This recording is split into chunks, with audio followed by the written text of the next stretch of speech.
Hi guys, welcome to my channel. In this video, we'll be covering what is nested query. We also call nested query as subquery. Guys, I have uploaded complete DBMS subject tutorials. I'll provide that link in description. You can watch from there. If you are watching this video for the first time, don't forget to like, share and subscribe to my channel. Let's get started. Guys, if we write one query inside other query, we call it as nested query, or we also call it as subquery. At first, inner query will be executed and then outer query will be executed. I'll give one simple example. There are two tables. One is student table and next one is marks table. In these both tables, roll number column is common. For example, there is task to find names of the students whose score is greater than 80 marks. Yes, for example, in this table, I want to find roll numbers of the students whose score is greater than 80 marks. For that, I will write query, that is select. I want to find roll number. So I'll select only roll number column. Select a roll number column from table marks where marks greater than 80.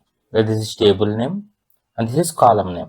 If you observe here for roll number 101, marks 85, and for roll number 103, marks 90. So whenever I execute this query, I'll get output, that is, it will give only roll numbers, that is roll number 101 and 103. Guys, we consider it as inner query. At first, inner query will be executed where it will find roll numbers of the students whose marks is greater than 80. Guys, if you observe student table, in student table, roll number 101 belongs to Sai and roll number 103 belongs to Ramesh. So in order to display names like Sai and Ramesh, we need to write query, that is select column name, that is names from table name student. So select a name from student, where roll number in 101, 103 in brackets. That is nothing but this query will give names of the student whose roll number is 101 and 103. So I'll get output Sai and Ramesh. We consider it as outer query. Now I will write code for nested query or subquery. Task is to find names of the students whose score is greater than 80 marks. So at first write select names, as we are finding names.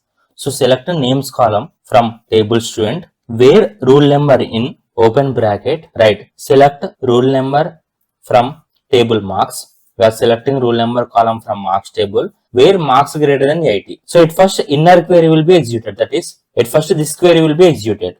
So it will give, if you observe here, so for roll number 101 and 103, score is greater than 80. So I'll get output, that is roll number 101 and 103. So for this query, we got output, that is 101, 103. Now we need to find names. So write here select. Here names are present in student table. So select a names column from student table where roll number in brackets. Already this query will be executed. That is nothing but in place of this we got values, that is 101, 103. So it will find names of the students where roll number in, that is nothing but roll number is 101 and 103. So I'll get output Sai and Ramesh. This is all about nested query or subquery. So if we write one query inside other query, we call it as nested query. At first, inner query will be executed. That is, it will select a roll number column from marks table and it will select a marks greater than 80. And then it will find names of the student. So it will select a names column from student table where roll number is 101 and 103. This query will give output 101, 103. This is all about nested query or subquery.